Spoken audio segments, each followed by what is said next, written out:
What's up, everybody? Welcome to another Street Fight Club podcast.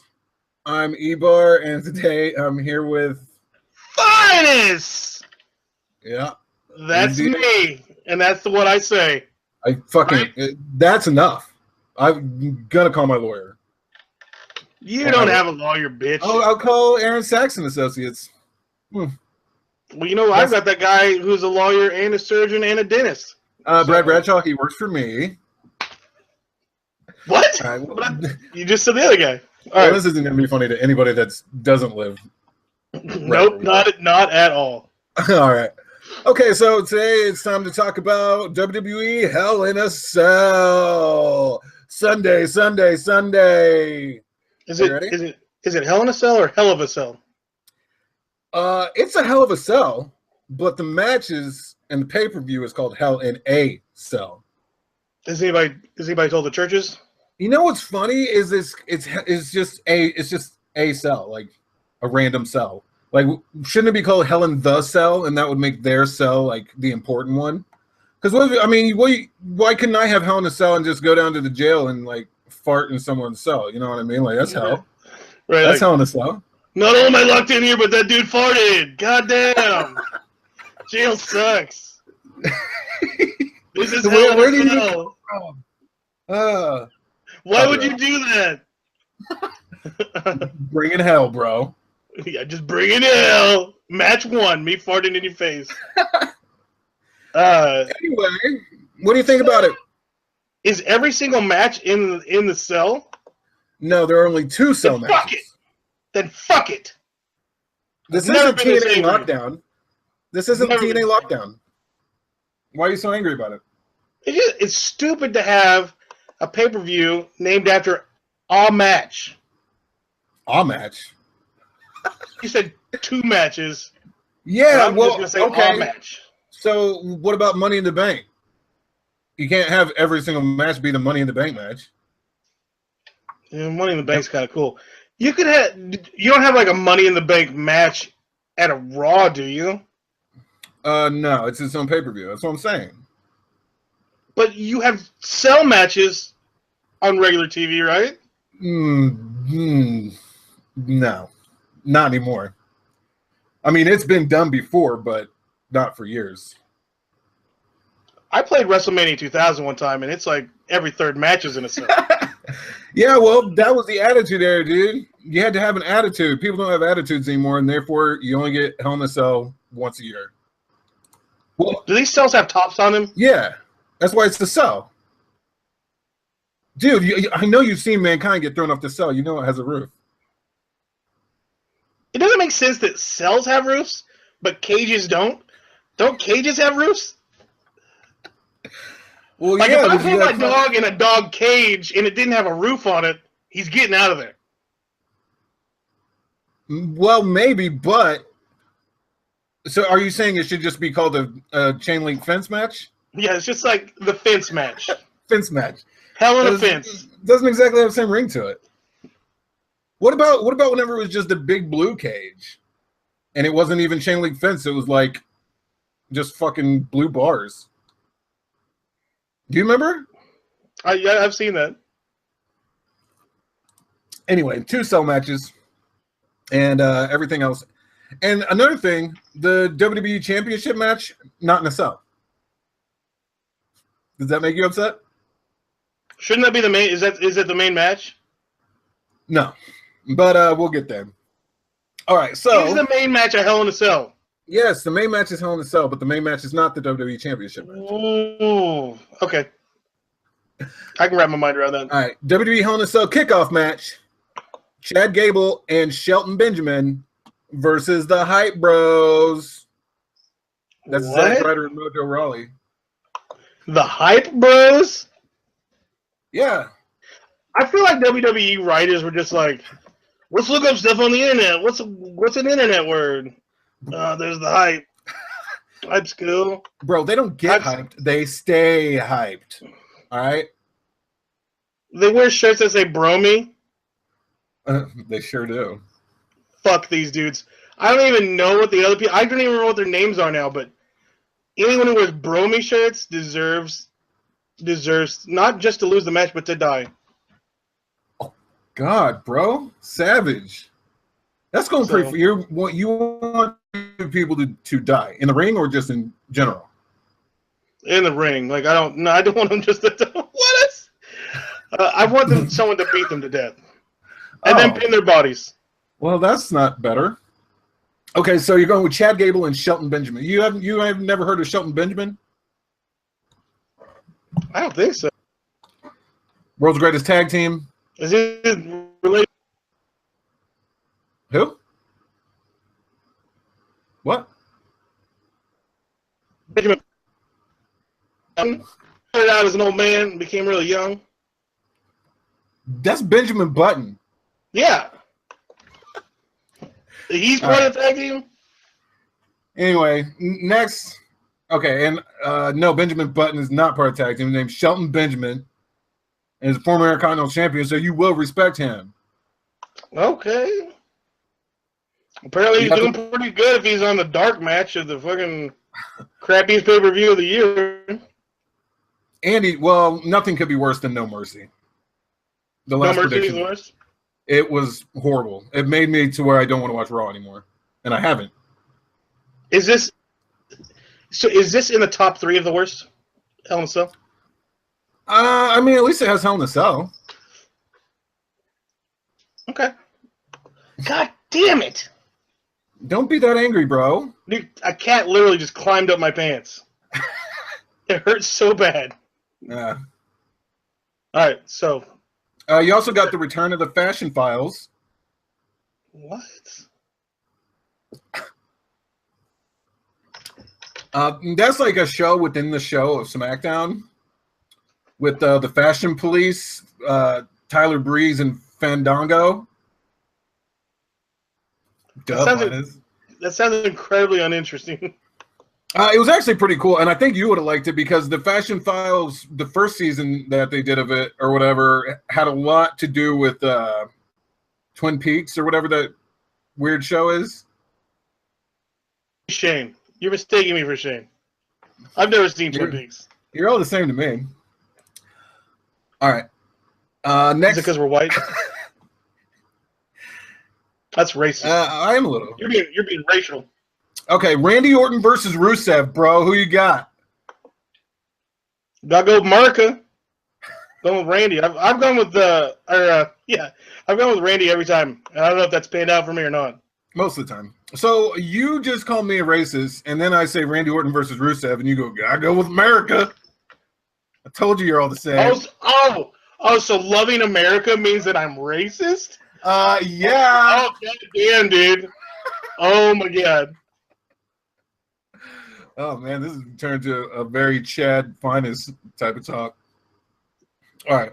Snowflake on our hands over here. All right. Next, we've got the glorious one, Bobby Roode versus Dolph Ziggler. I know who Dolph Ziggler is. Who's this Bobby Roode? He has been around for a long-ass time. He was in TNA for a long time. Former TNA champion.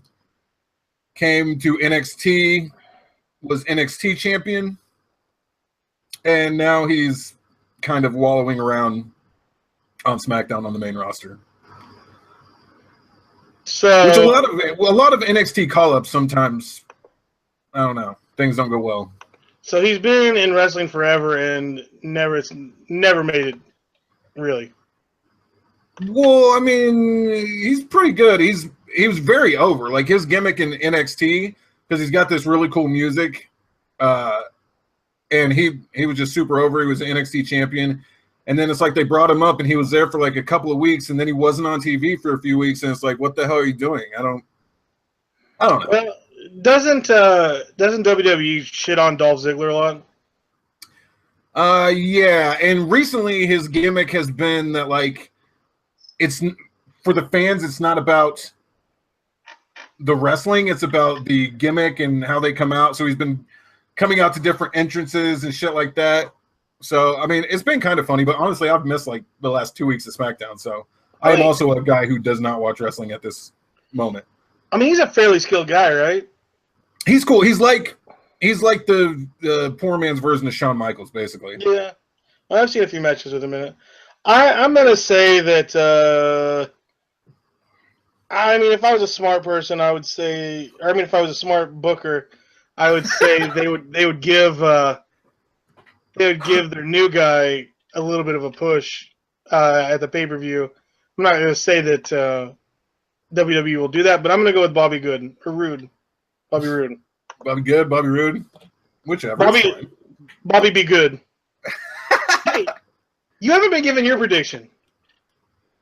Oh, What'd you give for the first one? I'll say Chad Gable, Shelton Benjamin. I'll say Rusev, and then I'll say Bobby Roode. You fucking call me on that middle one. We're okay on the other ones, but. Well, I like Rusev is more interesting than Randy Orton. Like Randy Orton is cool, and he has been cool, but he's just kind of like just boring now, kind of blandish. He's just got the one move, right? And then some spears and punches. I mean, he's a good wrestler, but it's just as a good guy, he's not that interesting. He's much more entertaining character as a heel, for sure. So I wish they would switch him back, but I don't know. I don't know what the fuck's going on. I told you my buddy saw him in St. Louis. Oh, well, you said that, but there's really no proof. So he said he was too scared to walk up to him. What, you think he's gonna get RKO'd? He thought he was. I asked him if anyone got RKO'd because he saw him at a casino, like they have the riverboat casinos in St. Louis or whatever. Right. And he thought he was gonna get RKO'd, that someone would, but no one did. He said he also had some hot ladies with him. So if Randy Orton isn't giving out RKO's in real life, then my whole life has been a lie. I'm just saying. So I'm not. Do you think they frown on people doing wrestling moves on people at the Ameristar Casino in St. Louis, Missouri? I don't see why they would. It's not just somebody doing wrestling moves. It's Randy Orton, 14-time world champion, you know, so I think it's okay. I think he's 14. I don't know. Some people deserve to get a wrestling move put on them. That's exactly what I'm saying, especially at a casino. Jesus.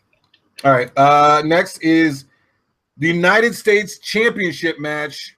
Current champion AJ Styles versus Baron Corbin. And this is just a regular match? Yes. Well, I've voiced before that I don't like this Baron guy, so I'm going to stick with AJ Styles. I mean, they both wear pants, so are you sure? What about in the shirt department? Do they take shirts off to wrestle, or does one of them leave a shirt on? Well, AJ comes out usually in a shirt but takes it off. Baron usually starts the match with the shirt, but it might come off during the match. Oh, damn, dude. Yeah. I mean, they mix it up, man. This is WWE. This is a big time, man. They mix it up. You got to keep it fresh. Man. Which one of them has a hairier chest, do you think? I think I would go AJ. But, nipples? Wrestler, so it's not super hairy. What size nipples we talking about here? I can't really attest to the nipple size. I don't pay enough attention. That's where you're failing in life. I will look at more detail in the coming weeks at the pay-per-view. Thank you. I would appreciate that. I'm still going to stick with AJ. Okay. I don't know. I mean, AJ is obviously the better wrestler and more entertaining, but if they don't pull the trigger and start doing something with Baron, then he's not really ever gonna. I mean, he lost to John Cena at SummerSlam. Is he an NXT guy? Yeah, he came from NXT, yes.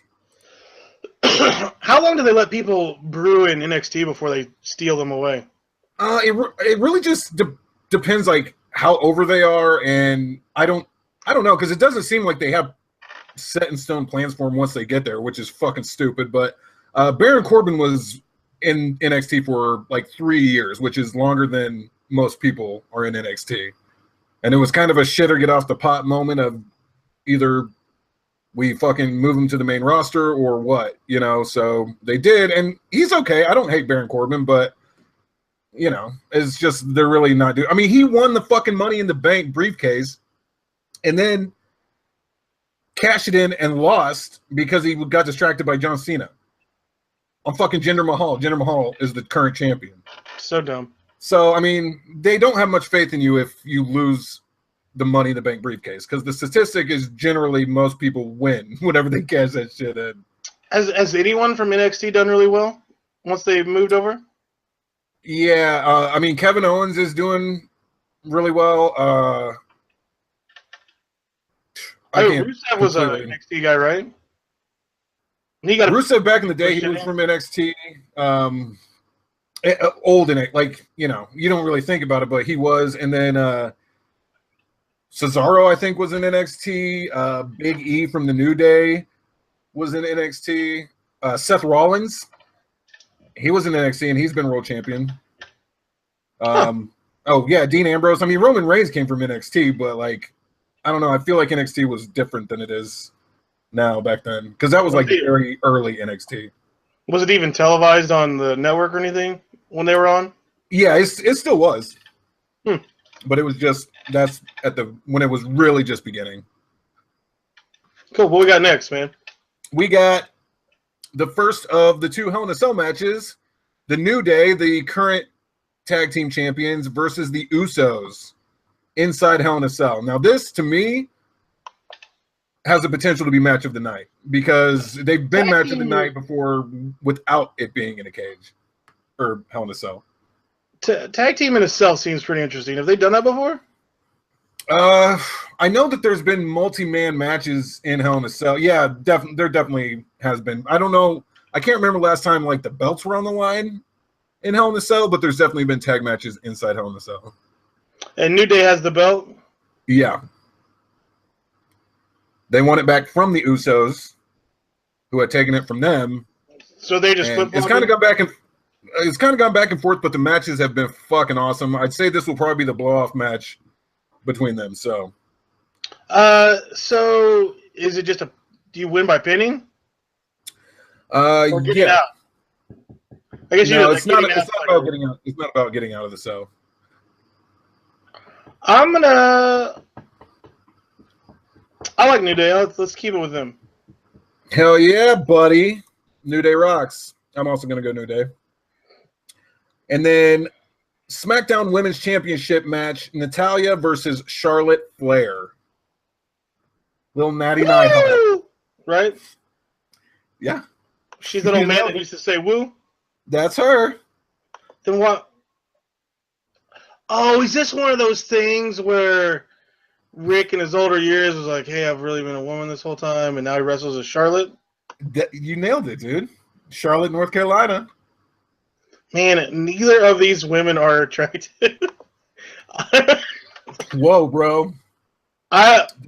Dude, you're talking about the daughter of Ric Flair and the daughter of fucking Jim the Anvil Neidhart, dude.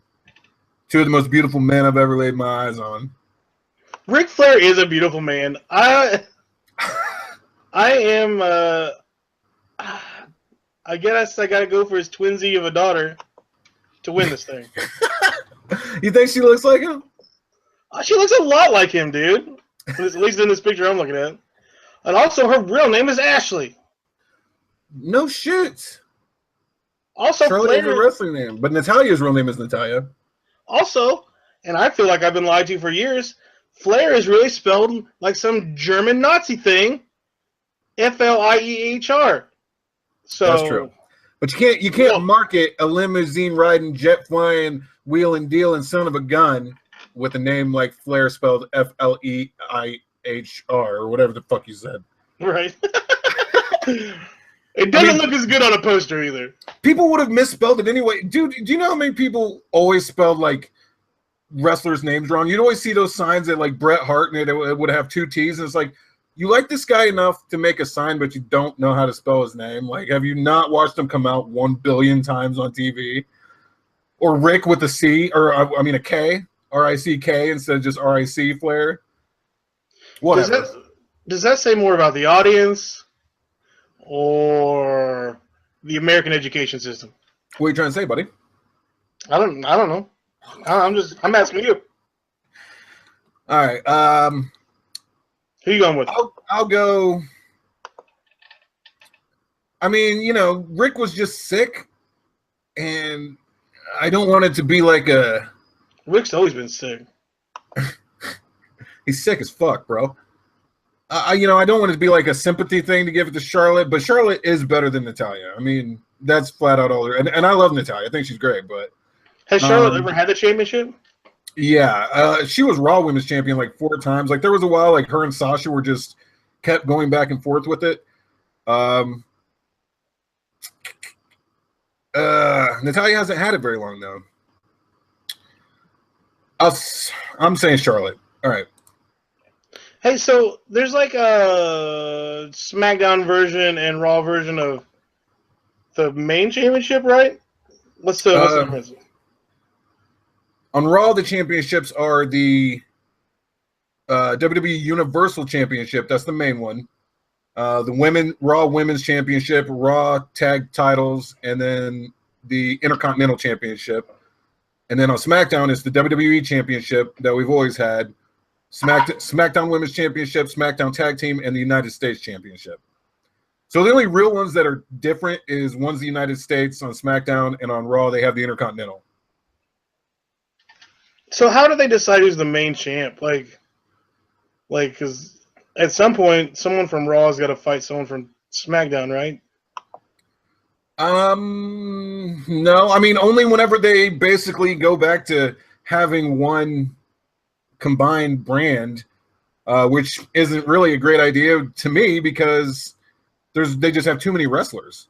You know what I mean? There's people you don't see, so they do the brand split, but then they both want to have a world title or whatever you want to call it.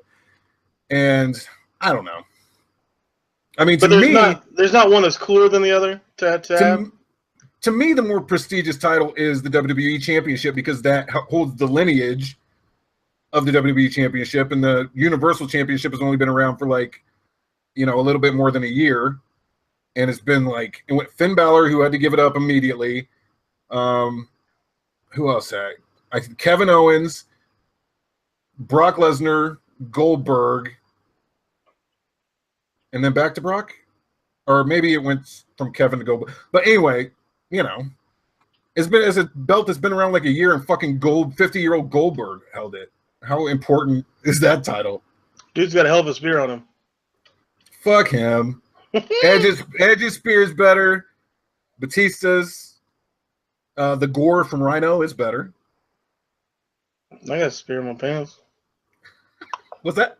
Huh? You got what? I said what? I said what's the next match, bud? Oh, it's the WWE Championship match. Speaking of, Jinder Mahal, the champion, still versus Shinsuke Nakamura. Jinder Mahal, who looks scary. Oh, why? Because he's foreign? No, because he's yes. This says he's coming out with the Singh brothers. That doesn't seem fair. It never is. And that's the kind of shitty thing about Jinder Mahal. Not only did he go straight from being a jobber to being the WWE champion, but every single time he's defended the title is the exact same shit. Those guys interfere, he hits his finisher, and then he beats him. I mean, he's done it to Randy Orton like 2 or 3 times. And he did it to Nakamura already once. And with them not being in the cell, it's just going to happen again. That's just getting fucking old, man. Hey, so obviously he's a heel. Yeah. Well, he's from India. Of course he's a heel. It's WWE. I mean, he's a sexy dude. That's what I mean. He's like scary, sexy, like mysterious. I'm gonna say Nakamura's gonna be more mysterious. Okay, you're going Jinder. As much as it pains me to say it, I think I'll have to go Jinder as well. You have to go gender swap. I just assumed Jinder. All right, and then the main event is a Hell in a Cell match. Kevin Owens versus Shane McMahon. Falls count anywhere. Yeah. Isn't any Hell in a Cell match falls count anywhere? I mean, you think it is because Triple H pinned Chris Jericho on top of the cell once. So I don't know if that's different, but yeah. Why the fuck is Shane McMahon getting involved in matches still? I don't know. He's more over than half the roster because people remember back whenever he was really cool. And I don't know. I mean, it's interesting because Kevin Owens actually fucking, like, Vince came back for one night because he was telling off Kevin Owens because Kevin Owens was talking shit about Shane and his family. And so Vince finally came back. He's like, you're not going to sue us, blah, blah, blah. So Kevin Owens fucking headbutts him. Vince starts bleeding out of the head. Yeah, Vince starts bleeding out of the head. And then Kevin Owens proceeds to just kick the shit out of him, like jump off the top rope. It was pretty fucking cool. So now Shane McMahon is really pissed. So I would assume that McMahon is the bad guy going in, but is that still the case? No, Kevin Owens is supposed to be the bad guy. So Shane is just like some... You know, he's just a good guy boss who got fucked over or whatever? Yeah, Shane is a good guy boss, yes. Him and Daniel Bryan. Shane is like Shane is the commissioner, and then like Daniel Bryan's the general manager. But he was a bad guy forever. Not always. Shane wasn't always bad. So is he has he gotten any better at wrestling? You know, he's Shane McMahon. He's about the same level he always was, which is head and shoulders above Vince. That motherfucker could barely move, but he still put on some good matches too. Yeah. But last time Shane McMahon was in Hell in a Cell was against The Undertaker at WrestleMania 32, I believe, and Shane jumped off the cell. And the cell is bigger than it used to be. This wasn't the Mankind cell. This one's like 20 feet high, dude. God damn. That's rough. Either way, it sounds like it will be interesting. Like if Shane gets beat down, that's gonna be cool. If he wins, it's kind of like an underdog situation. Right? For the hell of it, let's say Shane wins. Okay, I'm going Kevin Owens. So that is Hell in a Cell, and we're done with this shit. Let us know in the comments who you think is going to win. In the comments. Down there, somewhere like down there. In our crotches. Get my comments. Find us. Grab my comments. I want to get it. Your comment right there. I just read the top of your comments. All right. Or if there's any other subjects you'd like to hear us talk about, we could possibly pick one from you because we're always confused sometimes trying to think up shit for this podcast. Give us ideas. Please. You do the work for us. All right. Please. Anyway, Finest doesn't want you to contact him. They can follow you on Twitter, right? At Finest Massey? Yeah, that's cool. Follow me on Twitter at EBar Says, and follow our game that we're developing at Pixel City Bros on Twitter and Facebook.com/Pixel City Bros. And until next time, I love you. Bye-bye.